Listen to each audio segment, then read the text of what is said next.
तो मैं आज देश के यशस्वी प्रधानमंत्री, जन जन के नायक, विकास के प्रतीक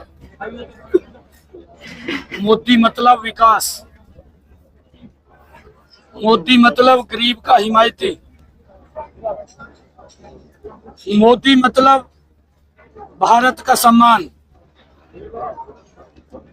ऐसा व्यक्तित्व जिसने अपने पिछले 11 वर्षों में बिना रुके, बिना थके भारत को विकास की एक नई दिशा देने का काम किया है। ये आजादी के बाद पहली बार हुआ है। आज भी प्रधानमंत्री जी हरियाणा के लिए 2 बड़ी परियोजनाएं उन्होंने उनका शिलान्यास किया है।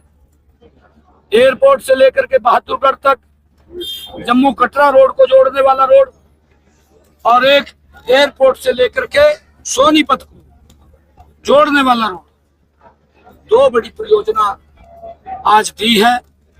मैं देश के यशस्वी प्रधानमंत्री मोदी जी का हरियाणा के लोगों की तरफ से तहे दिल से धन्यवाद करता हूं। और आज एक नरवाना के अंदर बड़ी रैली थी, और अभी मैं श्रद्धेय भीष्म जी महाराज, जिन्होंने त्याग, तपस्या और कठिन तपस्या करके समाज को एक दिशा देने का काम किया, ऐसे श्रद्धेय भीष्म जी महाराज की आज स्मृति दिवस था। उस स्मृति दिवस पर समाज ने एक भव्य कार्यक्रम का आयोजन यहाँ पर किया है। मैं समाज के सभी पदाधिकारियों को बधाई भी देता हूँ, और हमें ऐसे महापुरुषों के जीवन से संकल्प भी लेना चाहिए जिन्होंने हमें मार्ग दिया है। और मुझे खुशी की बात यह है कि हमारी सरकार महापुरुषों के दिवसों को राज्य स्तर के ऊपर मनाने का निरंतर काम कर रही है।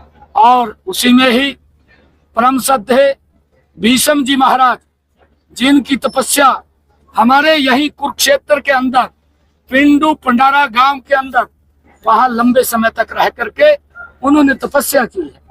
आज मुझे खुशी है कि उनकी स्मृति दिवस पर इतने भव्य कार्यक्रम का आयोजन पांचाल समाज ने किया है। मैं उनको बहुत बहुत बधाई देता हूं, शुभकामनाएं देता हूं। सर, चुनाव आयोग ने आज प्रेस कॉन्फ्रेंस की, बाकायदा राहुल गांधी को कहा है कि वो पार्टियों के साथ बात करें, एक गलत मनगढ़ंत आरोप न लगाएं, वोट चोरी का आरोप न लगाएं। बाकायदा चुनाव आयोग ने प्रेस कॉन्फ्रेंस की है। देखिए, कांग्रेस पार्टी मानसिक संतुलन खो चुकी है।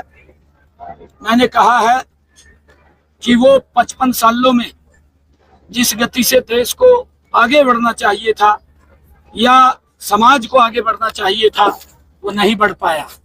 गांधी परिवार जरूर बढ़ गया, बाकी नहीं बढ़ा कोई, या उसके नजदीक के बढ़ गए। ये फ्रस्ट्रेशन में है। अब क्या करें, मोदी ने रास्ते बंद कर दिए।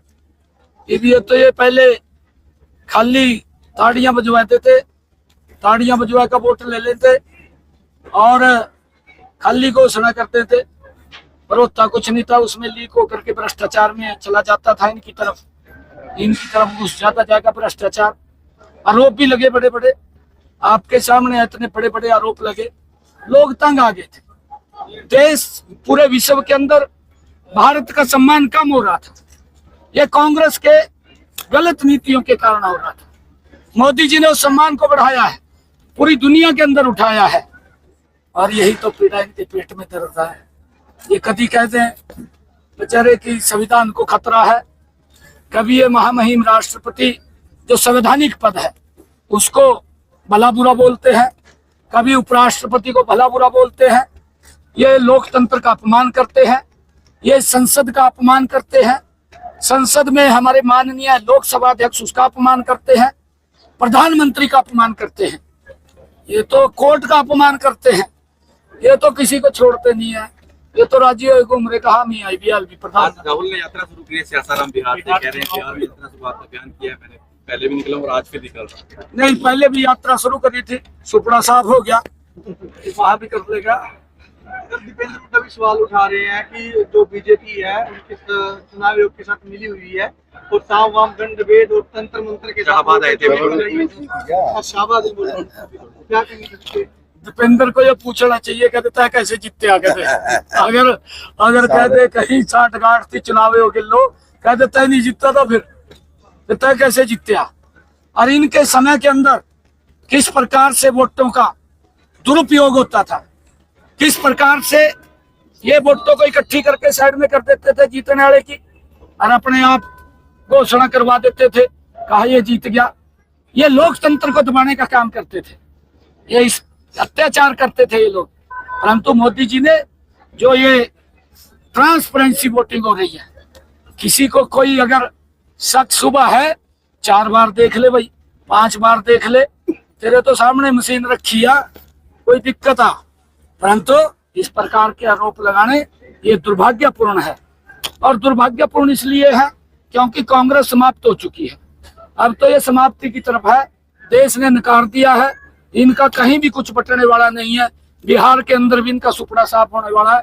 लंबे समय से ये बिहार के अंदर नहीं जा पाए, ये तो बेचारे कुछ समाज को तोड़ करके इस प्रकार की बातें करते हैं जिससे थोड़ी मोटी वोटें ये ले लेते हैं, परंतु अब समाज समझ चुका है, वो भी टूटने का काम नहीं करेगा। सर, मनीषा को लेकर एसपी का आपने ट्रांसफर कर दिया, मगर वहाँ पे विपक्ष बार बार वो हल्ला कर रहे हैं, उसको न्याय नहीं मिला है, जबकि आपने एसपी का वहाँ से ट्रांसफर भी कर दिया है। आज बकायदा दिग्विजय चौटाला के तमाम पार्टी के लोग कह रहे हैं आपकी पार्टी के जेपी ललाल, बेटी को इंसाफ बिल्कुल इंसाफ मिलेगा बेटी को। हमारी बेटी है, वो हमारे परिवार की बेटी है, उसकी जांच चल रही है, जल्दी 1-2 दिन में क्लियर हो जाएगा। मैं ये कहना चाहूंगा कि मनीषा और मनीषा के परिवार को न्याय देना हमारी सरकार का दायित्व है। कोई भी व्यक्ति होगा वो बचेगा नहीं, उसके खिलाफ सख्त कार्रवाई होगी। उसकी जांच चल रही है, जांच के अंदर क्या क्या विषय आते हैं, क्योंकि बहुत सारे विषय आ रहे हैं जिसका मैं अभी जिक्र नहीं करूंगा। मैं 1-1 मिनट की रिपोर्ट ले रहा हूँ, 1-1 मिनट की रिपोर्ट ले रहा हूँ क्या क्या कार्रवाई चल रही है।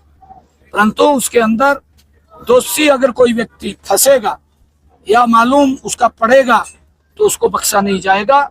हमारी पुलिस मुस्तैदी से उसको सर्च कर रही है, जहां जहां भी है, कहीं लोग बैठा भी रखे हैं, जहां जहां वो गई है मनीषा, उन सब को बैठा भी रखा है, या फोन के ऊपर कोई बात हुई है उनको भी बैठाया हुआ है, उनसे पूछताछ चल रही है। और जो भी क्लियर निकलेगा, देखिए मामला ऐसा है कि किसी के साथ अन्याय ना हो, दोषी बचे ना, उसके खिलाफ सख्त कार्रवाई हो। और ऐसी कार्रवाई होगी, अगर कोई इसके अंदर दोषी होगा तो वो याद रखेगा कि इस प्रकार का काम करने से पहले 50 बार व्यक्ति सोचे। 22 तारीख से विधानसभा का सत्र शुरू हो रहा है, हरियाणा को कोई बड़ी इसमें दे सकते हैं डिमांड, क्या कोई बड़ी घोषणा कर सकते हैं सेशन को लेकर, बड़ी उम्मीद है। नहीं देखिए, सेशन है, सेशन में तो कोई घोषणा नहीं होती। घोषणा तो हम जाकर के कर रहे हैं, आज भी कई करोड़ों रुपए की घोषणाएं नरवाना के अंदर हुई है, और मैंने लगभग 218 करोड़ रुपए के विकास कार्यों को आज शिलान्यास उद्घाटन भी किया।